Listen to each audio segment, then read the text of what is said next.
அதே மாதிரி தேர்வர்கள் கிட்ட நம்பகத்தன்மையை உருவாக்குறதுக்கு டிஎன்பிஎஸ்சி என்ன திட்டம் வச்சிருக்கு?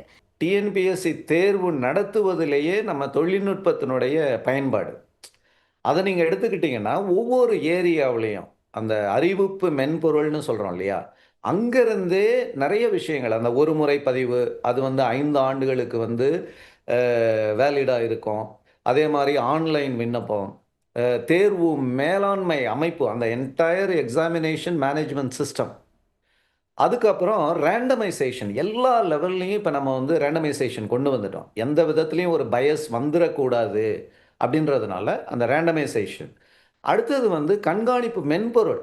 ஜிபிஎஸ் ட்ராக்கர்லேருந்து ஒவ்வொரு இடத்துலயும் அந்த கியூஆர் லேபிளு, அதுக்கு பிறகு நான் குரூப் 4 சொல்லும்பொழுது, அதுல எந்த அளவுக்கு நம்ம வந்து முயற்சிகளை மேற்கொண்டு இருக்கோம் அப்படின்றது இன்னும் உங்களுக்கு விசிபிளா தெரியும். ஏன்னா, இப்ப அந்த ஓஎம்ஆர் ஷீட்ல நீங்க போய் பார்த்தீங்கன்னா, அவங்களுடைய பேரு, அவங்களுடைய ஹால் நம்பர் வரைக்குமே அதுல இருக்கும். அப்போ அ இது எல்லாருடைய அவர்களுக்கும் இது ரொம்ப ஒரு நல்ல ஒரு விஷயம். இப்ப அடுத்தது பார்த்தீங்கன்னா, ஸ்கேனிங் மென்பொருள். நீங்க ஸ்கேனிங் சைட் எடுத்துக்கிட்டீங்கன்னா கூட, தேர்வு முடிவுகள செயலாக்கம் பண்றதுல நம்ம புதுசா நெறைய தொழில்நுட்பங்கள் வந்திருக்கு. ஆன்லைன் சான்றிதழ் சரிபார்ப்பு.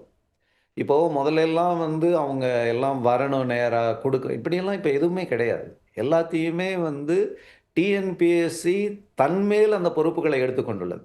தேர்வர்களுக்கு அதை எவ்வளவு சுலபமாக ஆக்க முடியும்.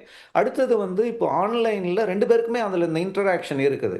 அவங்க தப்பா வந்து ஒண்ணு பதிவேற்றம் பண்ணா கூட, அவங்களுக்கு நம்ம வந்து ஒரு டைம் பீரியட்லாம் குடுக்குறோம் அதுக்கு பிறகு.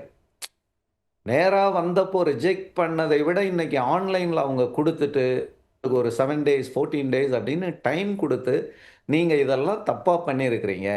அத சரிப்படுத்திக் கொள்ளுங்கன்னு சொல்ற அளவுக்கு TNPSC is doing. There is no blind rejection of candidates.